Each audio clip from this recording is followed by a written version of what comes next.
गंगा बहत निर्मल बद्रीनाथ विश्वम्भरम् पवन मंद सुगंध शीतल हेम मंदिर शोभितम् निकट गंगा बहत निर्मल बद्रीनाथ विश्वम्भरम् श्री बद्रीनाथ विश्वम्भरम् शेष सुमिरन करत निश दिन धरत ध्यान महेश्वरम् वेद ब्रह्मा करत स्तुति श्री बद्रीनाथ विश्वम्भरम् शेष सुमिरन करत निश दिन धरत ध्यान महेश्वरम् वेद ब्रह्मा करत स्तुति श्री बद्रीनाथ विश्वम्भरम् श्री बद्रीनाथ विश्वम्भरम् शक्ति गौरी गणेश शारद नारद मुनि उच्चारणम् योग ध्यान अपार लीला बद्रीनाथ विश्वम्भरम्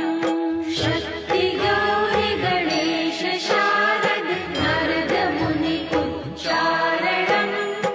योग ध्यान अपार लीला बद्रीनाथ विश्वम्भरम् श्री बद्रीनाथ विश्वम्भरम् इंद्र चंद्र कुबेर धुनि कर धूप दीप प्रकाशितम्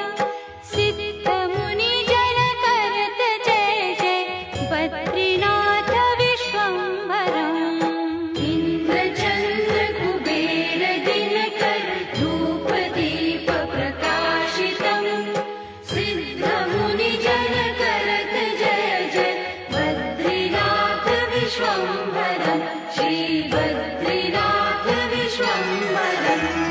पवन मंद सुगंध शीतल हेम मंदिर शोभितम् निकट गंगा बहत निर्मल बद्रीनाथ विश्वम्भरम्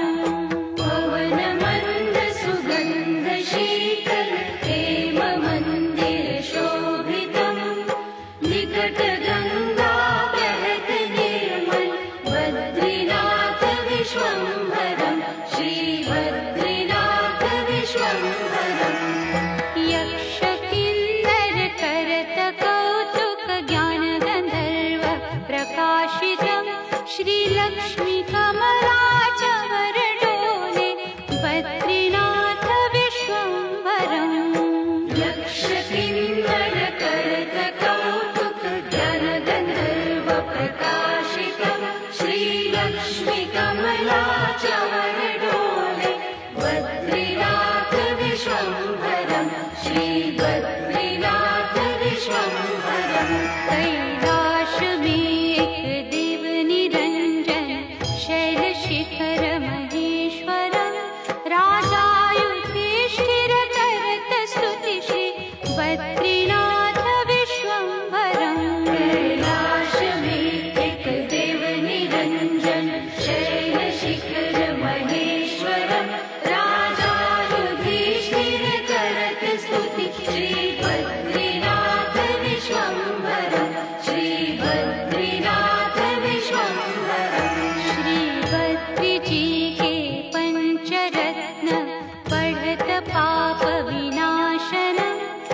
कोटि तीर्थ प्रभूत पुण्य प्राप्यते फलदायकम् श्री बद्री जी के पंचरत्न पढ़त पाप विनाशनम् कोटि तीर्थ प्रभूत पुण्यम् प्राप्यते फलदायकम् श्री बद्रीनाथ विश्वम्भरम् पवन मंद सुगंध शीतल हे